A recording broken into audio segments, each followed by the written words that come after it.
¿Quién gana y quién pierde con el acuerdo bilateral México-Estados Unidos?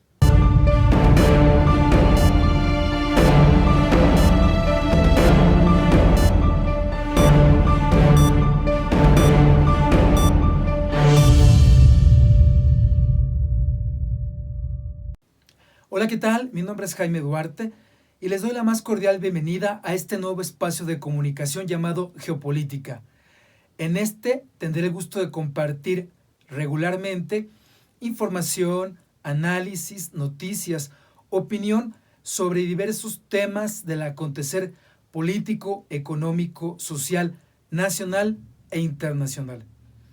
En esta ocasión vamos a expresar un punto de vista acerca de este acuerdo entre México y Estados Unidos respecto a la suspensión arancelaria luego de que el presidente Donald Trump la anunciara la semana pasada.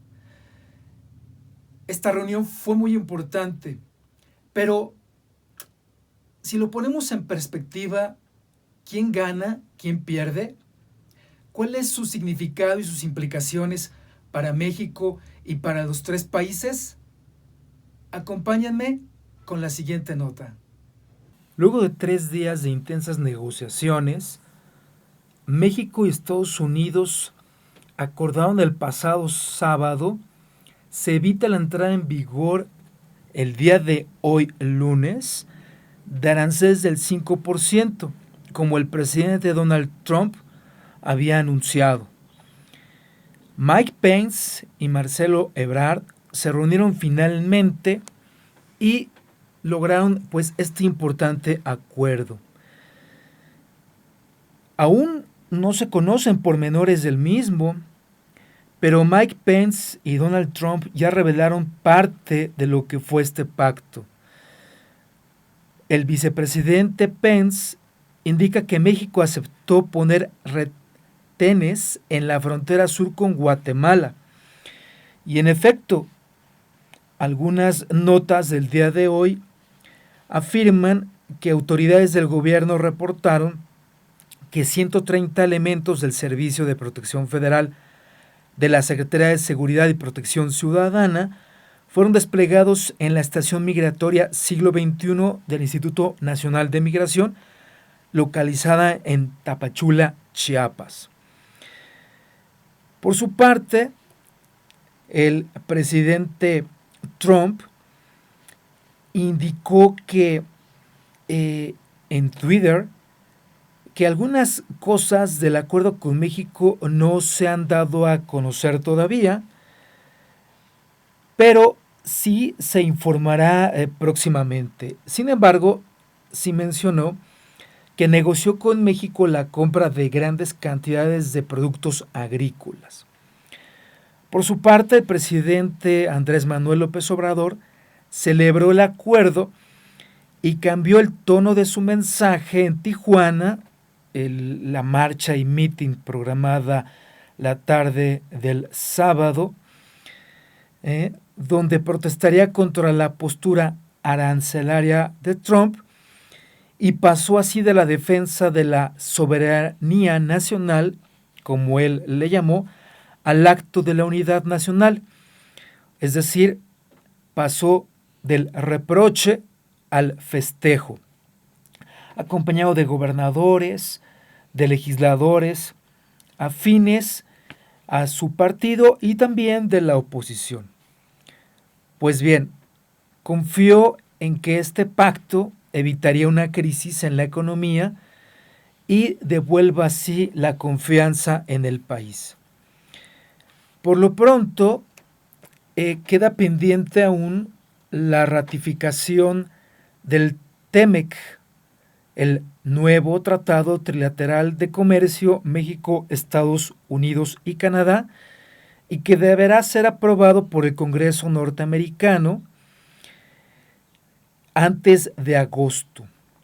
Pues así es como también vemos que el peso finalmente recuperó terreno frente al dólar.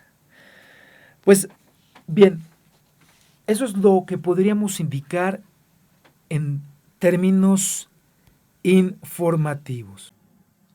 Pero pongamos en perspectiva qué significa este acuerdo bilateral, quién gana y quién pierde. Pues esta crisis bilateral México-Estados Unidos se enmarca en la lucha de poder entre el gobierno de Donald Trump y fuerzas internacionales representadas por George Soros, el magnate especulador y cabeza visible del establishment norteamericano. Recordemos que Soros es sucesor visible, aunque operador, de el extinto David Rockefeller, que en su momento, sabemos muy bien, fue uno de los más importantes líderes del establishment norteamericano, de la élite política, económica y militar más importante de Estados Unidos. Hay que agregar también la élite mediática y académica, por supuesto.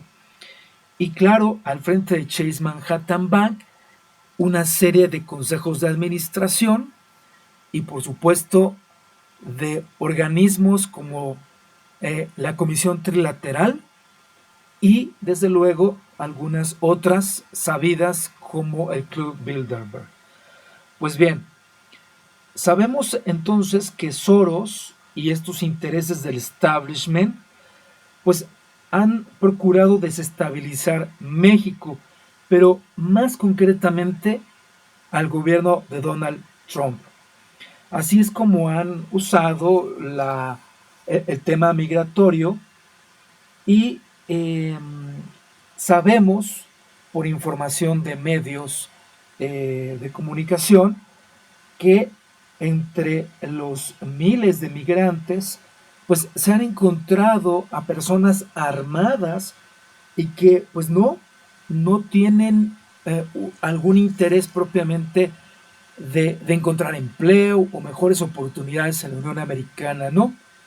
Su objetivo es también provocar al gobierno de López Obrador para generar un choque con Washington e incidir así en el próximo proceso electoral en Estados Unidos. En otras palabras, impedir la reelección de Donald Trump y brindar un respaldo político electoral importante a los demócratas. Así es, Trump gana ahora geopolíticamente hablando con el acuerdo con México, al lograr que López Obrador regule más su frontera sur. Pues en los últimos 4 meses hemos visto el ingreso a nuestro país de más de 300,000 migrantes. Así es que este acuerdo bilateral, por tanto, da un triunfo temporal a Donald Trump, mientras que Soros y sus intereses oscuros pierden. Pero hay que subrayar que esto es de manera temporal. Ciertamente, respecto a México, nuestro país evita una mayor crisis económica en un difícil contexto de nulo crecimiento en el primer trimestre, acompañado de bajas calificaciones de Fitch y Moody's, y claro, justificadas por obras inviables como el aeropuerto internacional que se pretende construir en Santa Lucía y que ha sido suspendido su construcción por un juez, dado que, de acuerdo con su resolución, carece este proyecto de permisos ambientales. Así que bueno, por ahora no vemos con claridad por dónde nuestro país pueda crecer al 4% del Producto Interno Bruto en este sexenio, como sí lo cree, sin embargo, el presidente de la República. También debemos agregar a este análisis y contexto que la firma del Tratado Trilateral de Libre Comercio entre Estados Unidos, México y Canadá, firmado en 1994. Era no solo un mecanismo de protección y colaboración comercial, sino también un mecanismo de seguridad trinacional.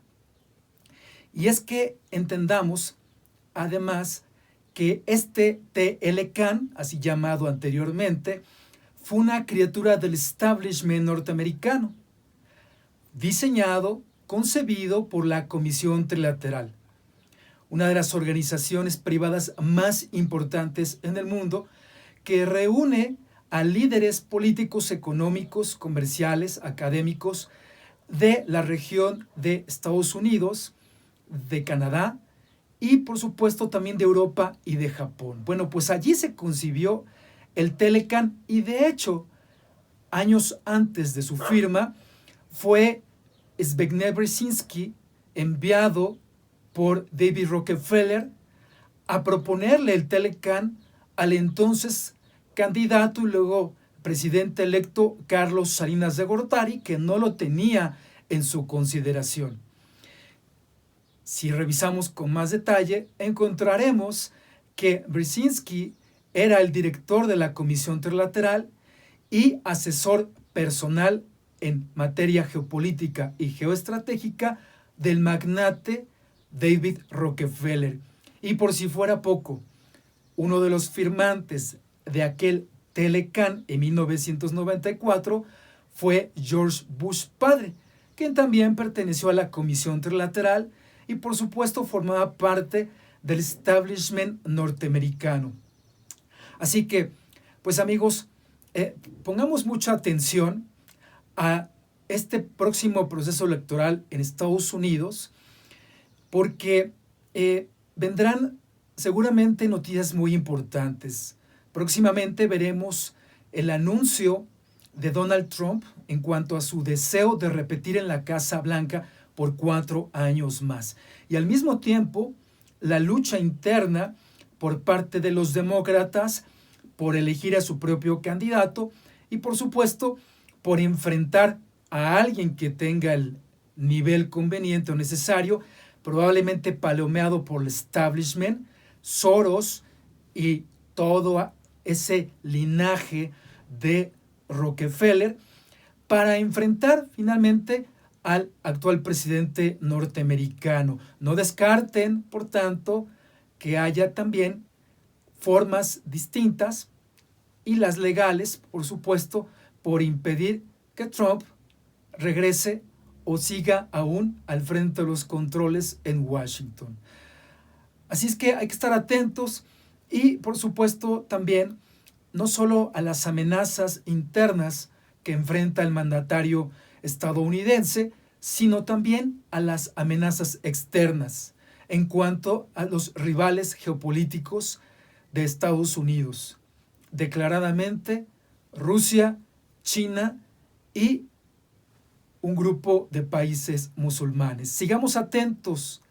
Esto fue todo por ahora. Mi nombre es Jaime Duarte. El mejor de los éxitos.